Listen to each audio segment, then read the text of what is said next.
cette chanson-là? OK.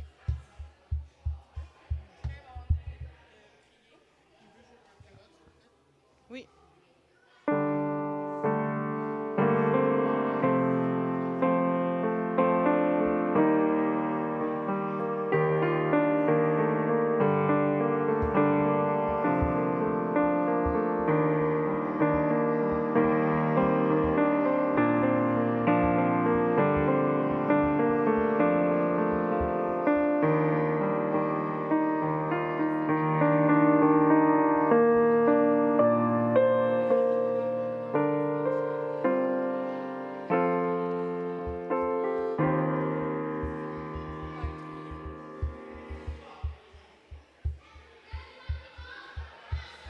J'ai même pas dit bonjour à Karine Gauche.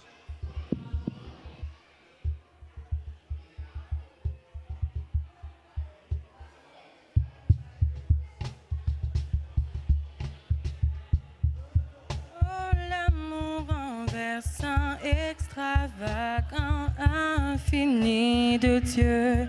Sans faiblir, il me cherche, il me poursuit, me ramène à lui.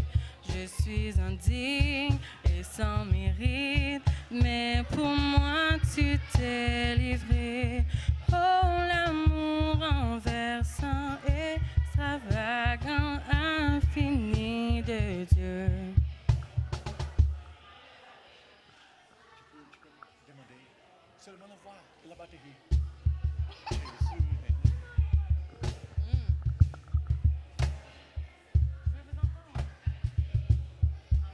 est-ce qu'on peut chanter plus fort?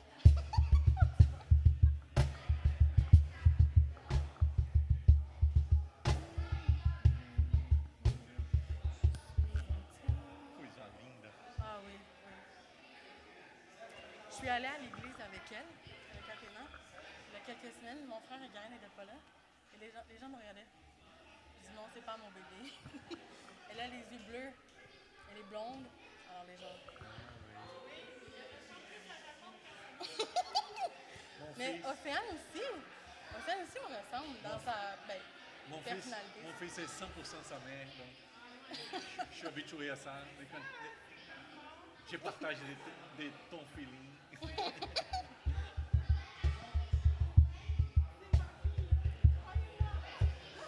Tout le monde prend. Oh, il est 100% sa mère. C'est pour ça que j'ai prié, mais je n'ai pas besoin de dire tout le temps.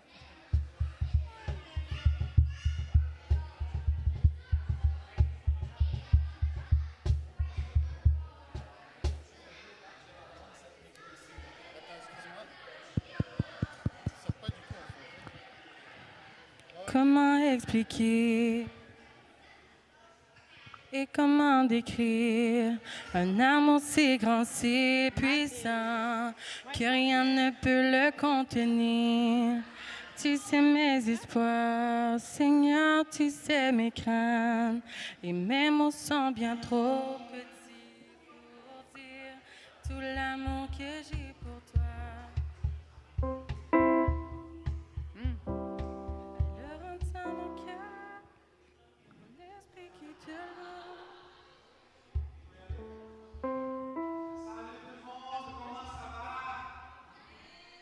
Yay! On peut vraiment célébrer qu'on est ensemble aujourd'hui. Puis, pardonnez-nous, on est 20 minutes en retard pour l'amour de Marie. Wouh! Je savais célébrer le retard.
C'est bien. Merci Marie. Karine et Gabriel, c'était beau. Bonjour les amis, on est bien retardé aujourd'hui. Je ne vous promets pas que je vais terminer plus tôt, mais ça va quand même être fun. Aussi, j'invite les enfants, il y a un service pour vous en bas, donc je vous invite de descendre par ici.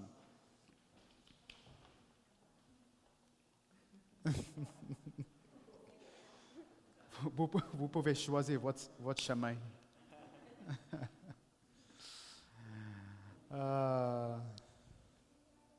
Mais bonjour tout le monde.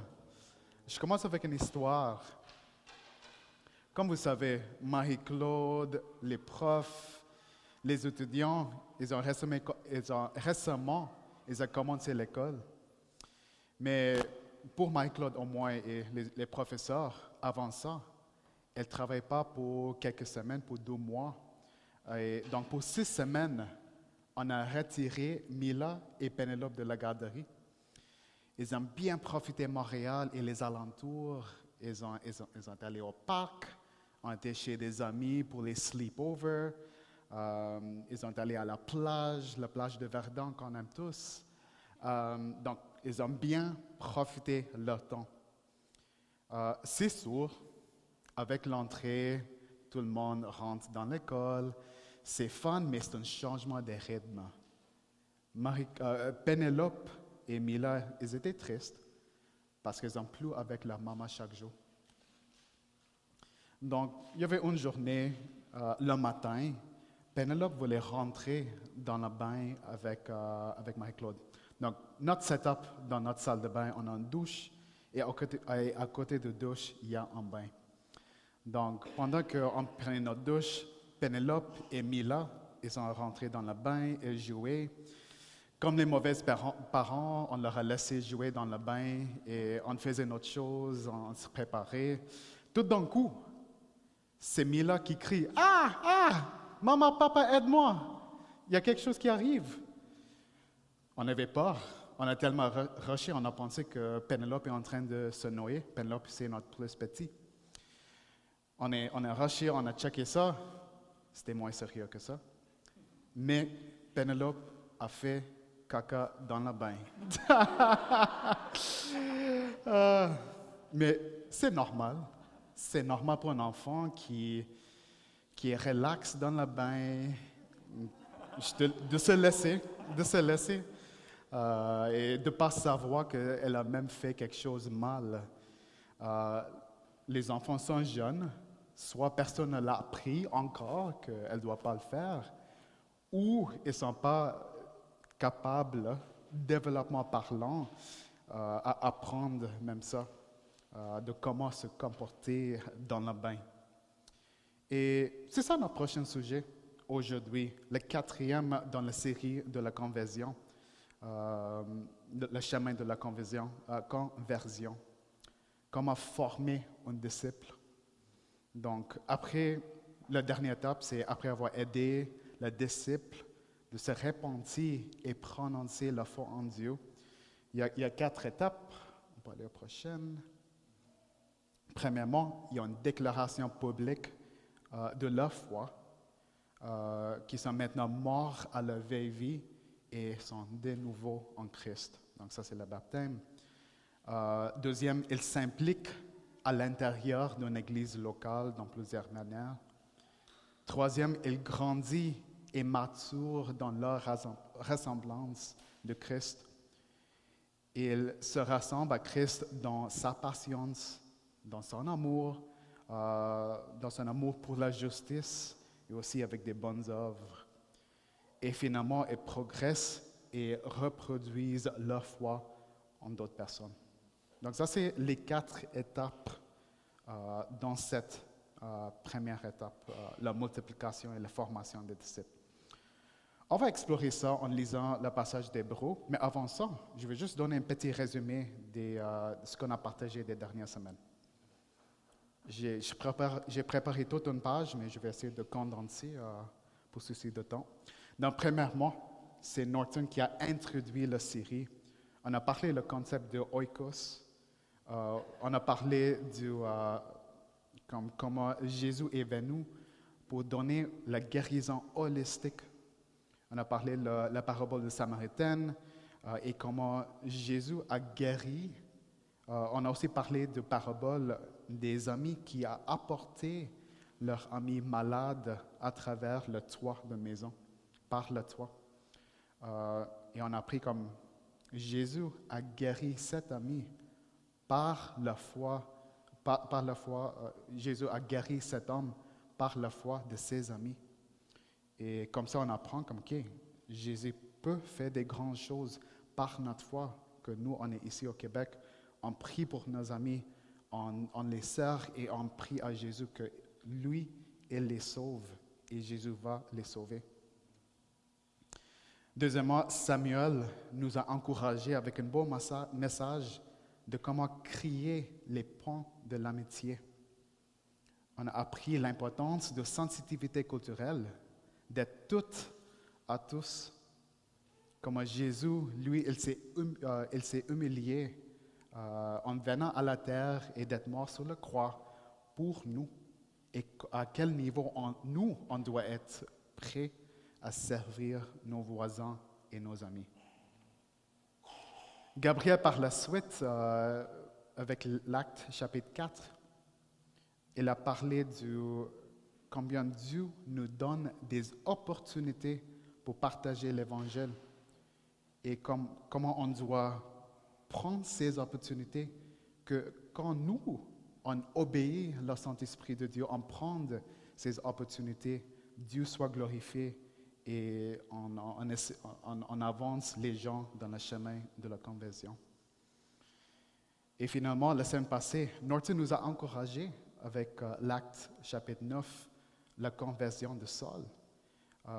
Nous a rappelé de ne pas avoir peur, n'ayons pas peur. Il a rappelé que des miracles de Dieu se passent encore. Dieu change aujourd'hui même les corps des gens, des corps des Québécoises, des corps des gens qui sont ici. Et notre travail, c'est de prendre un pas, de se laisser émerveiller par ce que Dieu, lui, il fait, et de se joindre à Dieu dans cette aventure de la foi. N'ayons pas peur. Alors, finalement, on est rentré dans la dernière étape, la formation des disciples. Cette personne, elle a déjà repenti, elle a mis la foi en Jésus. Ils ont fait une grande décision. Qu'est-ce qui leur attend? On va lire notre passage pour aujourd'hui. Donc, le passage, c'est Hébreux 5, 11 à 14. Après ça, on va continuer à chapitre 6, versets 1 et 2. et on va skipper jusqu'à verset 10 à 12. Je commence. Nous avons beaucoup à dire à ce sujet et des choses difficiles à expliquer parce que vous êtes devenus lents à comprendre. Alors que vous devriez avec le temps être des enseignantes, vous en êtes au point d'avoir besoin qu'on vous enseigne les éléments de base de la révélation de Dieu. Vous en êtes arrivés à avoir besoin de lait et non de nourriture solide. Or, celui qui en est au lait est inexpérimenté dans la parole de justice, car il est d'un petit enfant. Mais la nourriture solide est pour les adultes, pour ceux qui, en raison de leur expérience, ont le jugement exercé à discerner ce qui est bien et ce qui est mal. C'est pourquoi, laissons les bases de l'enseignement relatif au Messie, tendant vers la maturité, sans avoir à reposer le fondement de renoncement aux œuvres mortes, de la foi en Dieu, de l'enseignement concernant le baptême et l'imposition de mains, de la résurrection des morts et de jugement éternel. C'est ce que nous ferons si Dieu le permet. En effet, ceux qui ont été une fois éclairés, qui ont goûté aux dons célestes, qui ont eu part au Saint-Esprit, qui ont goûté à la bonne parole de Dieu et aux puissances du monde à venir, et qui pourtant sont tombés, il est impossible de les amener une nouvelle fois à changer d'attitude, puisqu'ils crucifient de nouveau pour eux-mêmes le Fils de Dieu et le déshonorent publiquement. En effet, Dieu n'est pas injuste pour oublier votre œuvre et le travail de votre amour. Vous avez démontré votre amour pour son nom par les services que vous avez rendus et que vous rendez encore aux saints. Et nous désirons que chacun de vous fasse preuve de même zèle pour conserver jusqu'à la fin une pleine espérance. Ainsi, vous ne vous relâcherez pas, mais vous imiterez ceux qui, par la foi et la patience, reçoivent l'héritage promis. Hébreu est un livre écrit aux convertis juifs qui faisaient partie de la communauté chrétienne. Et à ce moment-là, quand ce passage est partagé, ça fait déjà 10 ans que cette Église est en vie. Mais étant donné leur environnement et leur origine, ils étaient fortement séduits par leur passé, par le judaïsme. Et cette passé favorisait des œuvres mortes, comme l'auteur dit. Donc l'auteur se met à pousser l'Église contre la tendance de leur environnement et pousser vers la maturité, vers la foi en Dieu. Donc, ce passage qu'on a lu, c'est sandwiché dans un passage qui parle comment Jésus est le meilleur prêtre, meilleur que Moïse, meilleur que Melchizedek, meilleur que tous les autres prêtres qui existaient. Et l'auteur leur demande d'approcher Jésus avec assurance, parce qu'on a un prêtre, Jésus, qui est parfait, sans péché, un prêtre qui est doux, un prêtre qui a vécu une vie comme nous.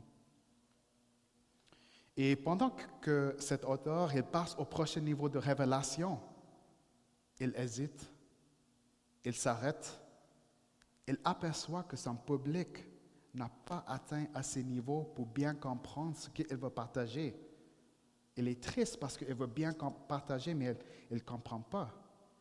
Ils n'ont pas compris les éléments de base. Alors l'auteur détaille ces éléments de base à son audience qui était censée être mature, prête pour la nourriture solide, mais qui n'était pas. Nous, ce qu'on va faire, on ne va pas prendre ça comme un reproche, mais nous, on va prendre dans notre message aujourd'hui comme des éléments de base pour comprendre ce qui est nécessaire pour identifier ce qui est important pour notre nouveau converti, ce qui est nécessaire pour leur formation et pour qu'eux puissent bien multiplier leur foi.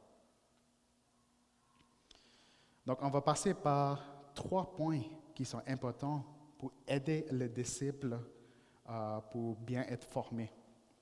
La première, la raison pour laquelle c'est important de bien former, c'est pour bien discerner ce qui est bien et ce qui est mal.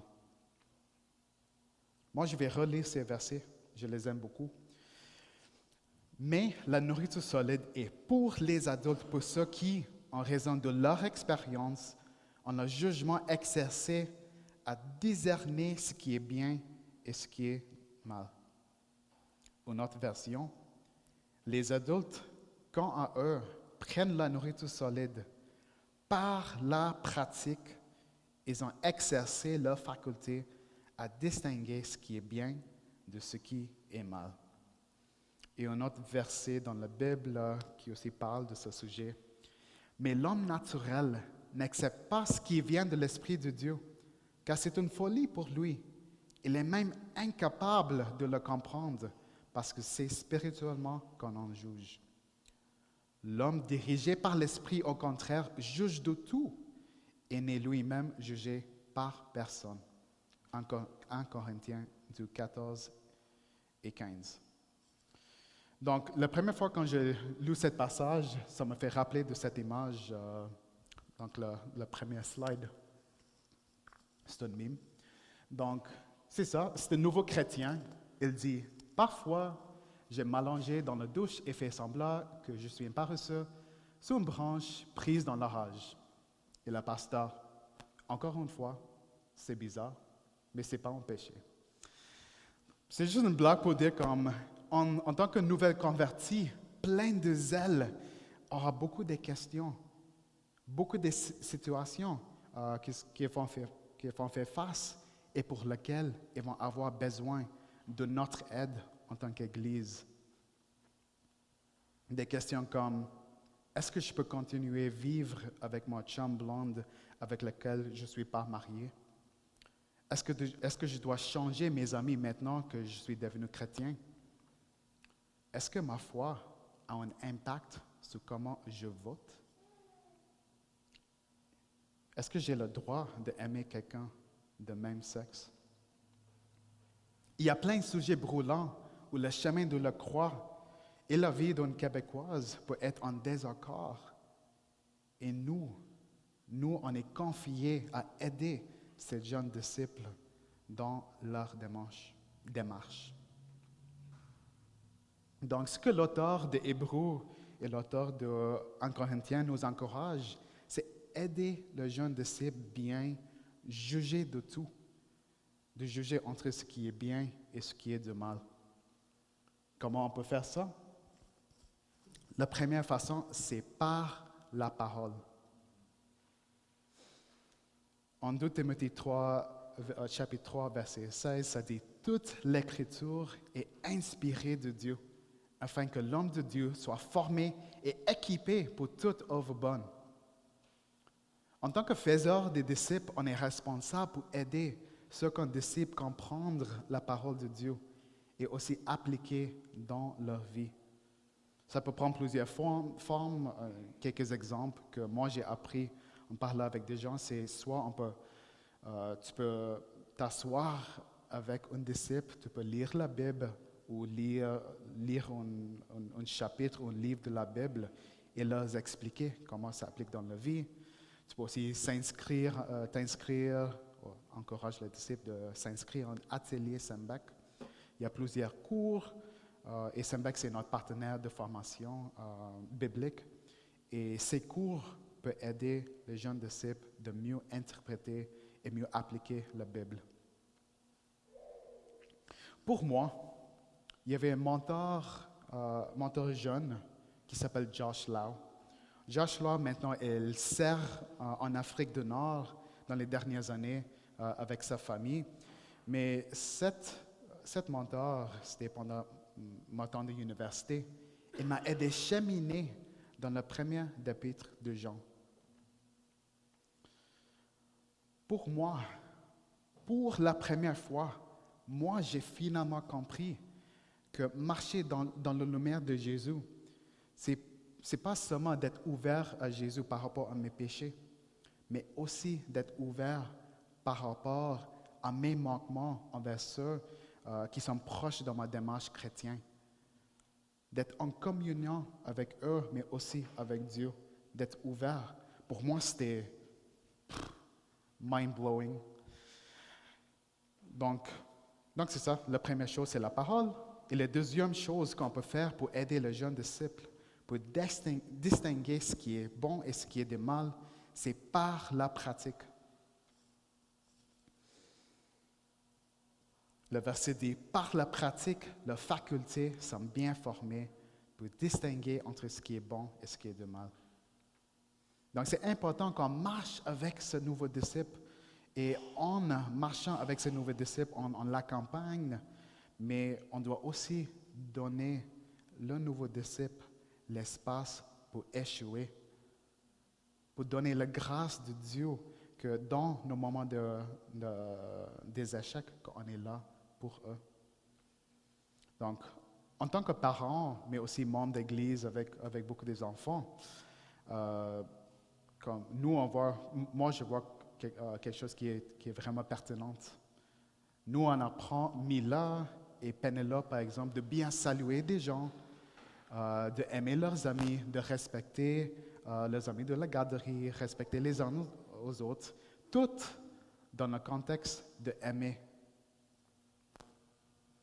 et servir les gens. Mais des fois, elles échouent. Elles ne sont pas capables de bien le faire. Mais pendant ce moment d'échec, en tant que parent, mais aussi vous en tant que membre de l'Église, on l'accompagne dans leurs échecs.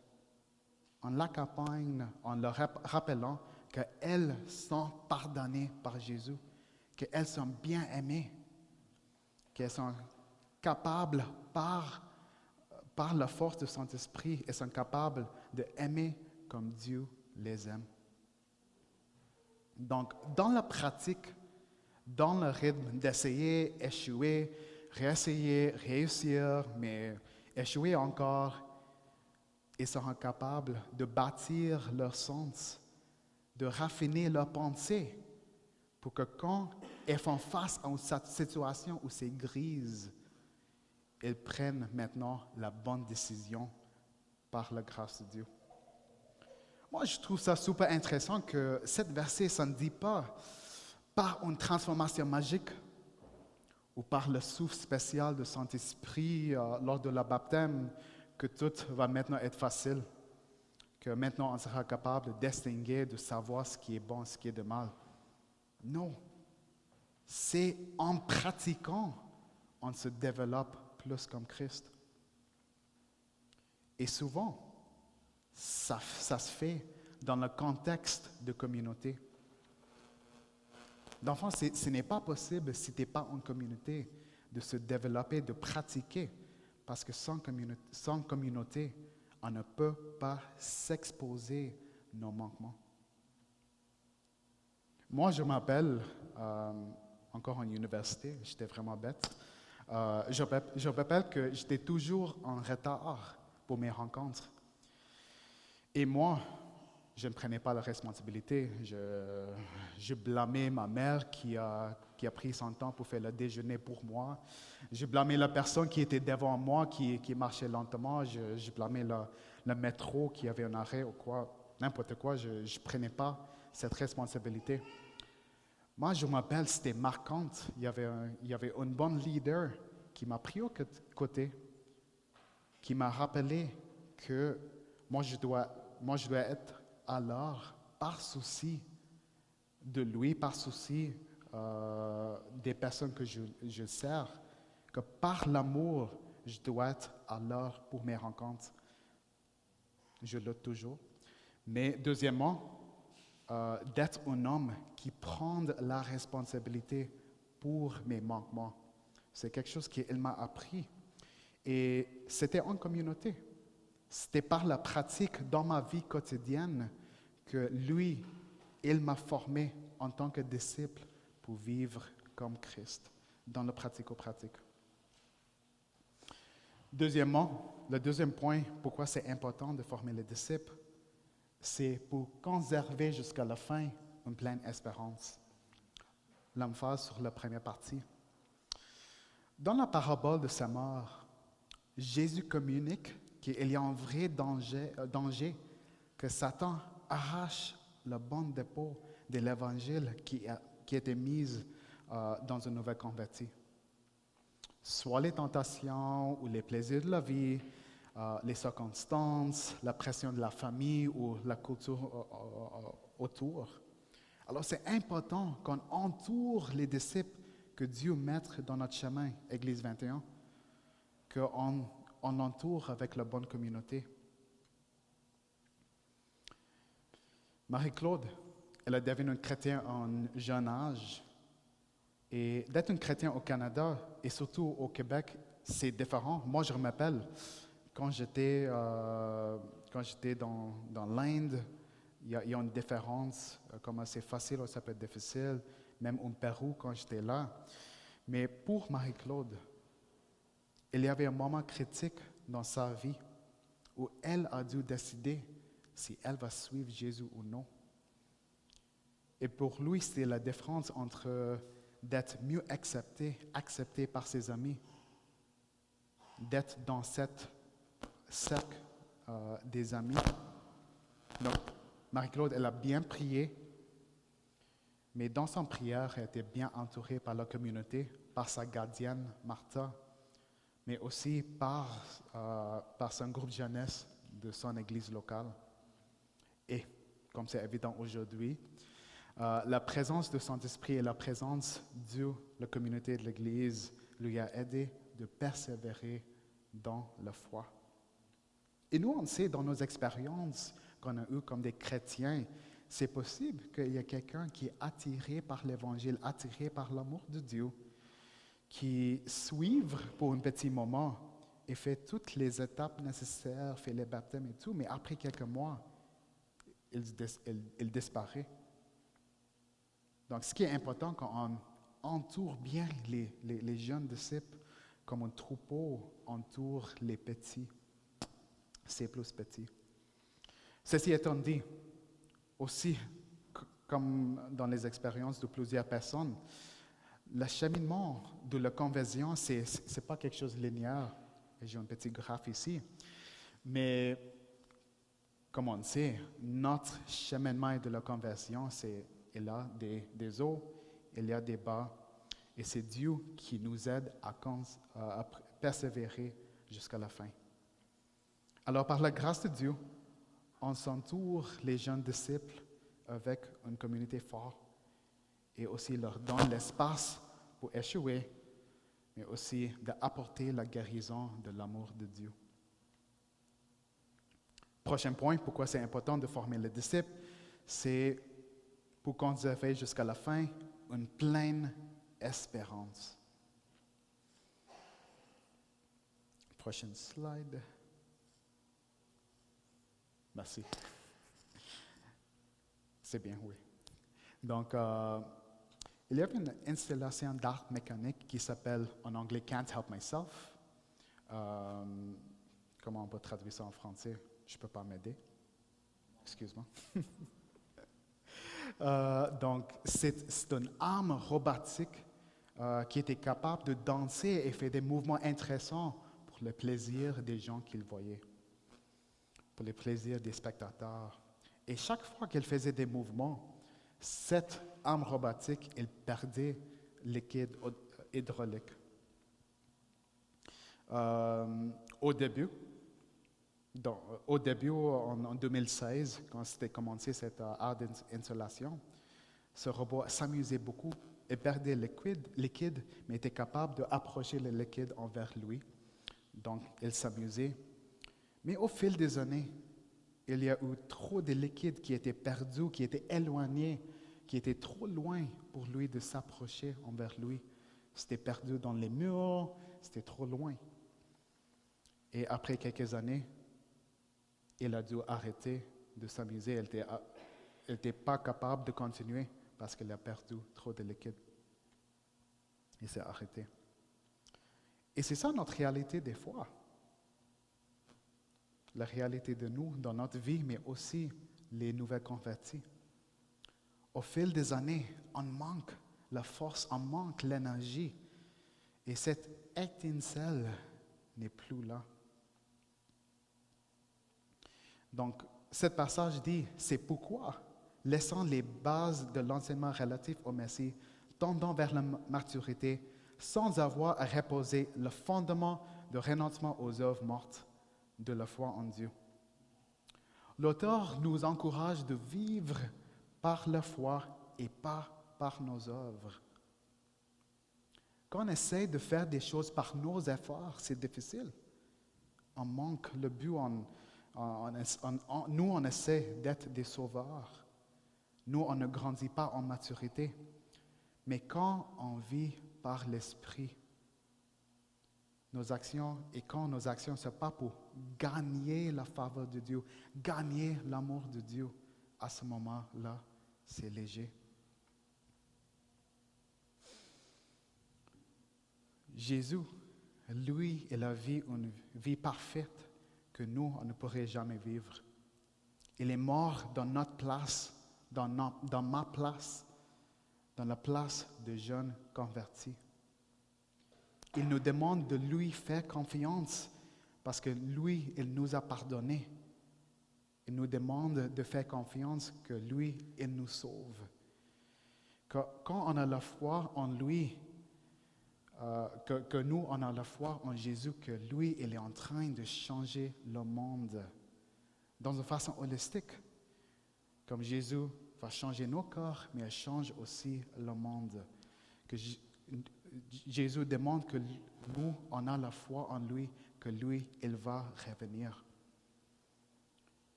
Dieu nous rappelle qu'on sera avec lui en paradis après avoir terminé notre mission ici, sur la terre. Et Dieu donne une mission à chacun dans vos vies, selon comment lui, il vous a créé.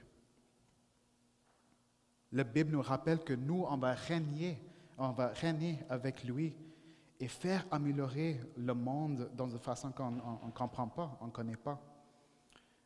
Mais la Bible aussi nous rappelle qu'elle essuiera toute la larme de nos yeux et on va toujours lui voir face à face. Et c'est ça notre espérance. C'est ça l'espérance qu'on va communiquer, on va se rappeler et on va rappeler le jeune converti. Le point final, que je ne vais pas aller dans les détails, c'est important de former les disciples pour qu'on puisse les former en tant que multiplicateurs. Ça va prendre un autre message, mais la Bible nous rappelle d'enseigner les disciples comment de faire des autres disciples. C'est important. Moi, je ferme la série et je ferme ma prédication avec cette histoire. En 1995, ma mère, elle travaillait dans un bureau à Dubaï. Ma mère, elle avait un contexte religieux de l'Église catholique. Comme beaucoup de Québécoises, il y a un contexte de l'Église catholique. Un homme sri-lankais a cultivé une amitié avec elle. Ils étaient des amis. Il a sémé les grains de l'Évangile. Il a parlé de comment Dieu, lui, l'a sauvé. Ma mère, elle luttait avec ses idées, avec son histoire, son contexte, mais aussi ce que lui, il parlait de l'Évangile. Mais le Saint-Esprit, à travers la parole partagée et l'amour que lui, il a démontré, le Saint-Esprit a tiré ma mère envers lui, envers Dieu. Un soir, ma mère, elle a visité son église et peu après, sa vie a été changée. C'était changé pour toujours. Et il y a quelques-uns ici qui ont aussi rencontré ma mère. Elle a décidé à suivre Jésus et ma mère est une femme forte. Elle a aussi apporté son mari à l'église et c'était sa première disciple, son mari, mon père. Donc c'est ça, c'était fou comment c'était son premier fruit de la multiplication. Donc mes parents, ils ont été bien formés dans la parole. Ils étaient accompagnés dans leur foi. Ils étaient avisés par cette personne qui a partagé l'Évangile, mais aussi des autres, de comment vivre face aux situations difficiles. Ils ont pratiqué leur foi pour développer leur sens, pour distinguer ce qui est bien et ce qui est du mal. Ils ont gardé l'espoir et gardé l'espoir jusqu'à aujourd'hui. Face au rejet familial, face à la perte d'un bébé à la naissance et d'autres situations, ils ont pu faire ça parce qu'ils ont toujours tourné leur face envers Dieu. Ils ont gardé leur foi en Dieu. Que le Seigneur va revenir, que le Seigneur est avec eux. Il a eu pleine espérance en lui. Et ils étaient aussi tous entourés par leur église locale. Et moi, je suis un produit de la multiplication de leur foi. Et quelques années plus tard, moi je suis ici, parler avec des Québécois, d'être marié en Québécoise, de partager l'Évangile ici. Donc les amis, ne sous-estime pas les relations que vous cultivez. Ne sous-estime pas l'impact que vous en avez, que vous allez avoir dans 15, 20 ans. On ne sait pas ce que Dieu est en train de faire dans les relations que vous cultivez.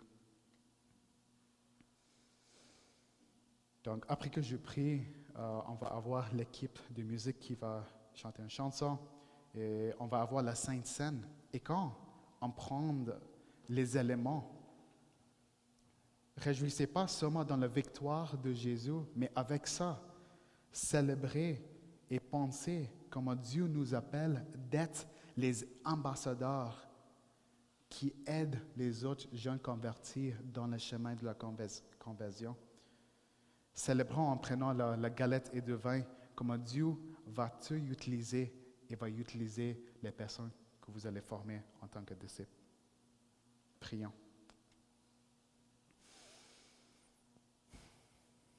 Grand Dieu, merci que ton Saint-Esprit est ici avec nous. Merci pour les gens qui ont cultivé une relation avec nous, qui ont partagé l'Évangile, qui ont osé de nous mettre à défi de suivre Jésus. Moi, je m'appelle le pasteur qui a, quand j'avais 16 ans, qui m'a mis à défi de suivre Jésus. Et comment tu lui as mis dans mon chemin. Merci Dieu. On te remercie pour toutes ces actions. Et Dieu, nous en prie que toi, qu'on va mettre le foi en toi, qu'on va te joindre dans ce que toi, tu es en train de faire ici au Québec, à Montréal. Qu'on va prendre une part de la foi et qu'on va partager l'Évangile avec nos amis, qu'on va cultiver ces relations, qu'on va démontrer ton amour. Et pour ceux qui te suivent déjà, qu'on va les aider d'être des bons disciples. Donne-nous la force, donne-nous la sagesse pour faire partie de ce que tu vas faire ici à Montréal, ici à Église 21. Merci. Amen.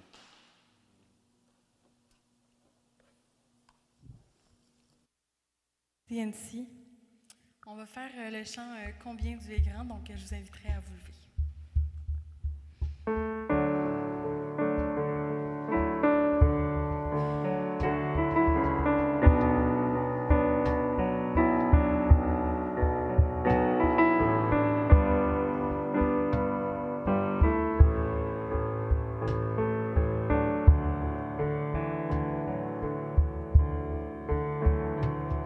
Le roi dans sa beauté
béni ce soir.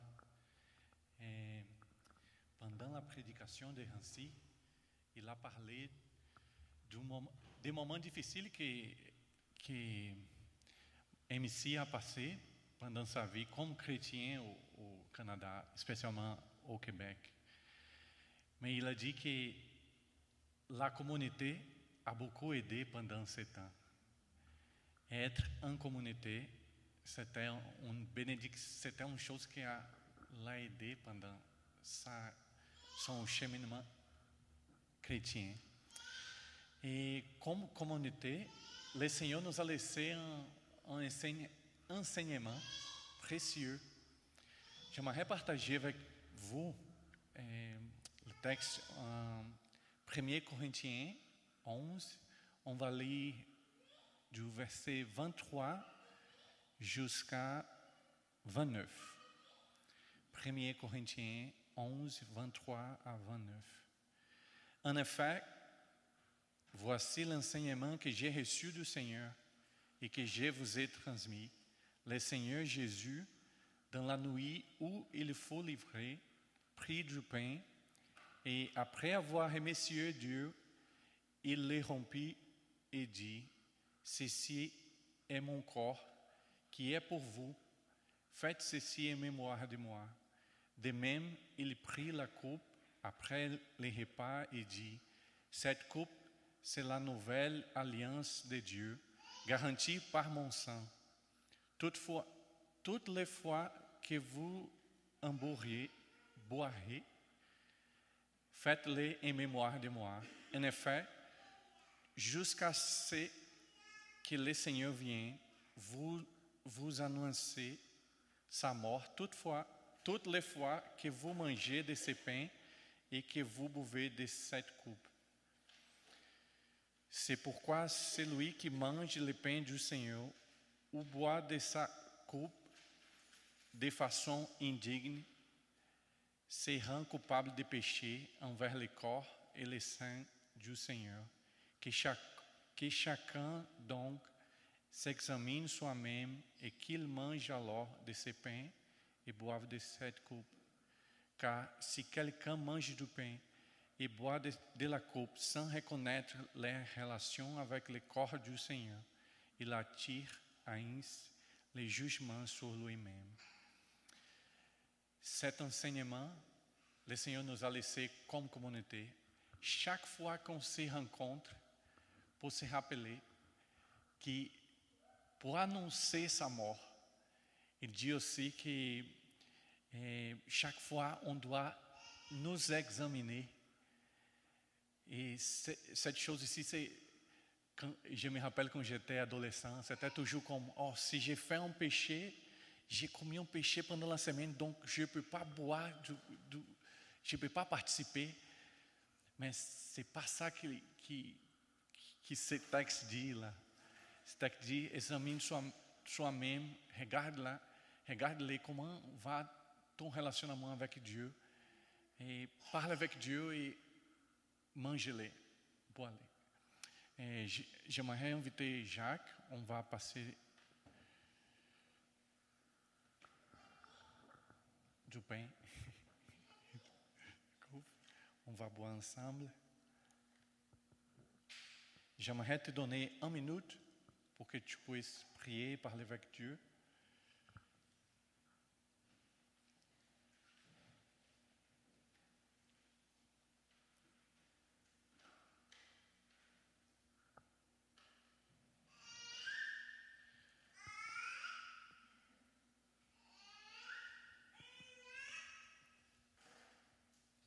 Oui, je suis d'accord.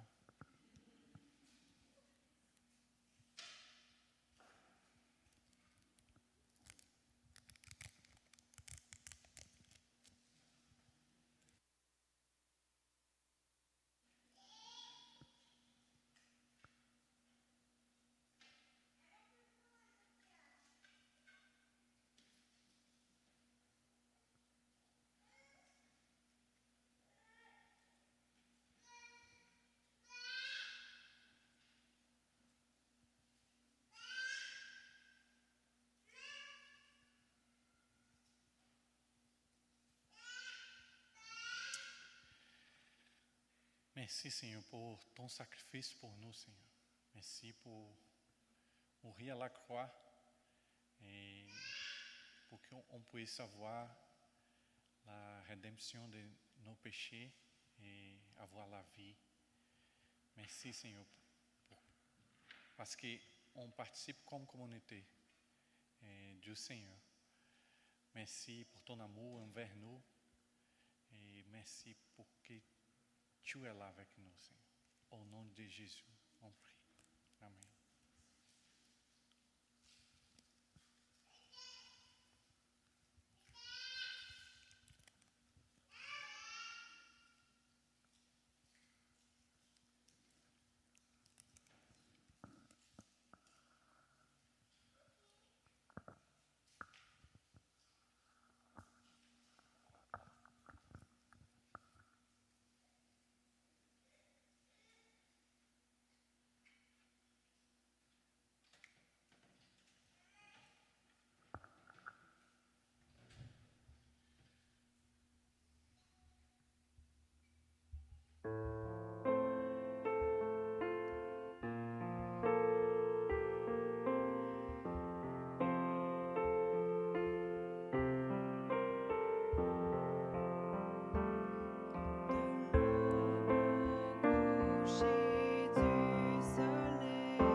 Papa Céleste, merci parce que tu es un Père tellement fidèle, tellement présent.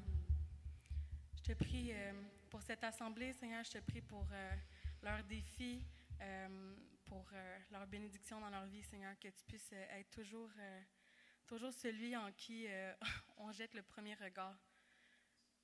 Je te demande sincèrement de faire parler nos cœurs, Seigneur, quand on vit des situations, qu'on puisse en parler, Seigneur, qu'on ne garde pas ça en dedans de nous, qu'on mette en lumière les choses que tu nous demandes de mettre en lumière. Papa, merci encore parce qu'on sait que tu prends soin, on sait que c'est toi qui marches près de nous.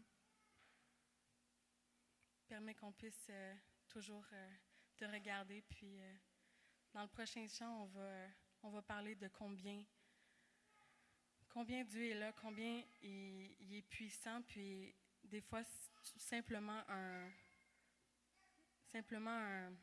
soupir explique tout ce qu'on vit, Seigneur. Alors, entends mon cœur.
Merci. Ça va? OK. Merci à l'équipe de louange. Est-ce qu'on peut les applaudir? Je donne une main d'applaudissement. Merci. Merci d'être venu. Merci de nous diriger dans la louange. Puis,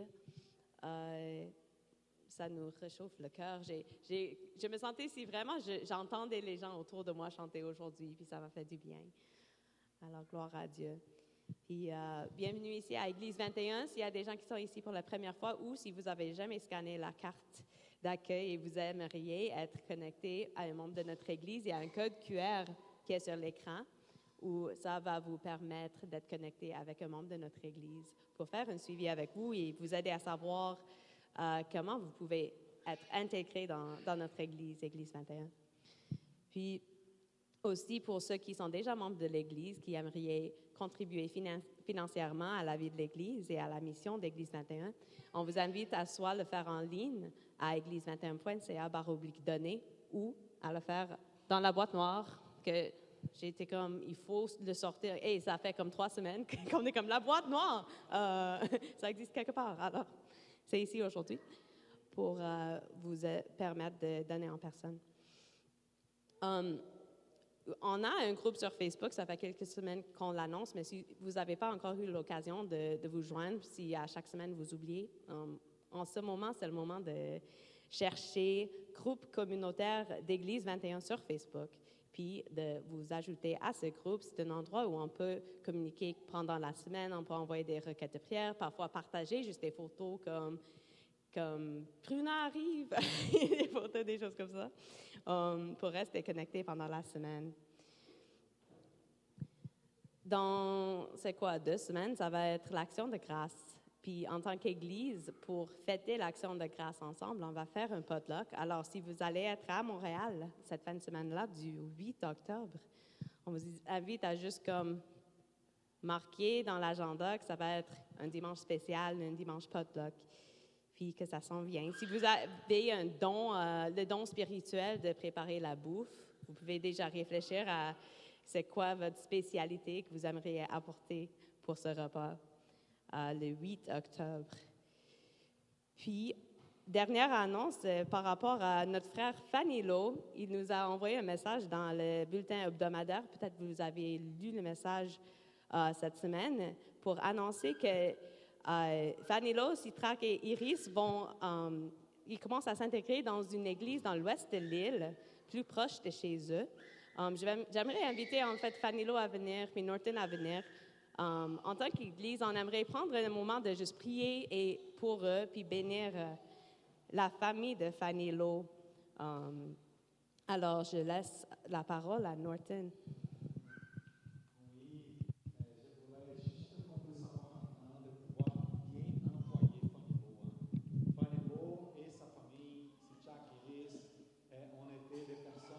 Sont des personnes très précieuses pour nous, puis nous voulons bien les envoyer. Quand une personne part à une église sœur, fidèle dans la parole de Dieu, une belle communauté, le pasteur là-bas s'appelle Nick Côte-Noire, c'est un cher ami, un homme que je respecte beaucoup. Les conseils pastoraux là-bas est un conseil solide. C'est une église pleine d'amour pour Jésus, pour sa parole. Puis de cette façon, on envoie Fanilo et Sichak Iris avec beaucoup d'amour. Mais j'aimerais vous demander, avec moi, qu'on puisse juste donner un mot d'applaudissement parce qu'aujourd'hui, lui était le responsable pour le son. Ça veut dire que si vous m'écoutez, c'est parce que lui était là. C'est parce que je parle fort. Un petit peu d'applaudissement pour Fanilo. Ça, c'est une petite expression de notre grand amour pour vous, puis de notre grande reconnaissance pour ton service. Tu le sais, je t'ai dit, on a un bon meeting de débriefer tout ça, puis on les envoie. J'ai été chez eux quelques fois dans un moment de prière spécial, puis c'est vraiment une grâce de Dieu quand nous on peut envoyer des gens comme ça. Puis j'aimerais prier pour lui et pour Sichak pour Iris avec vous. Mais avant de faire ça, j'aimerais demander à Bruna d'être de mon côté aussi. Viens ici, Bruna. Parce que dans une église, qui vit dans la mission de Dieu. Il y a toujours ceux qui partent parce qu'ils continuent dans la mission de Dieu ailleurs. Puis il y a toujours ceux qui arrivent. Puis si tu es là, j'imagine que tu as déjà vu le nom de Bruna sur l'écran.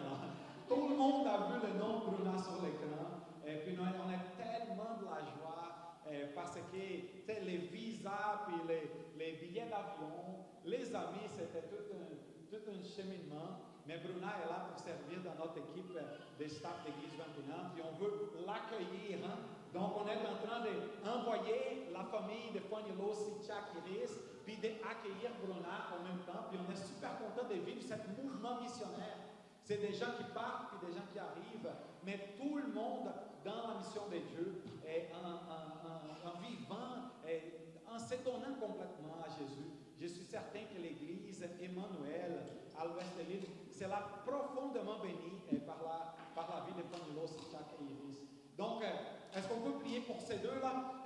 Viens avec moi, on va juste prier. Seigneur, nous voulons premièrement te remercier que Bruna est là, Seigneur. Tout un miracle, Seigneur, de ramener un quart missionnaire du Brésil. Puis tu l'avais préparé d'avance, Seigneur, en étudiant le français dans son université, pour qu'elle puisse bien arriver et servir au Québec, Seigneur. Tu le sais combien la langue française est importante pour nous. Seigneur, et pour cela, nous te remercions que tu as préparé Bruna d'avance. Seigneur, puis nous te demandons, Seigneur, de nous aider à bien l'accueillir avec beaucoup d'amour. Seigneur, bien l'accompagner dans tout son cheminement, Seigneur. À toi la gloire, Seigneur, pour tout ce que tu fais. Jusqu'à ce que Bruna soit ici, nous te remercions. Seigneur, je veux te demander aussi, maintenant, pour Fanilo, Sichak et Iris. Seigneur, ils sont précieux pour nous, puis ils vont continuer de l'être, Seigneur. Merci pour les grands cœurs de Fanilo, de continuer de servir notre équipe de son, notre équipe technique, même déjà après le déménagement à l'ouest de l'île, Seigneur. Seigneur, nous te remercions parce que nous voyons ta personne à travers Fanilo, parce que tu es le serviteur parfait, Seigneur, qui nous démontre ton amour à travers des frères comme Fanilo, Sichak, Iris. On te demande de les bénir, qu'ils continuent d'être édifiés en Christ, de se trouver des frères et sœurs qui l'aiment comme nous les aimons, Seigneur. Nous te demandons, Seigneur, bénis cette famille, Seigneur. Aide-nous de les voir encore, de célébrer Jésus avec eux encore. Continue d'édifier l'Église Emmanuel. Nous te prions, Seigneur. Et merci du temps que tu nous as donné d'avoir Sichak, Fanilo et Iris avec nous. Seigneur, sois loué pour tout ça. Et pour cela, nous te prions au nom de Jésus, Seigneur. Amen. Amen. OK, vous pouvez donner beaucoup de câlins à Fanilo, Iris et Sichak, puis aussi à Bruna. Hein? Donc, c'est un dimanche de célébration. Que Dieu bénisse. Bonne semaine à vous tous. Merci.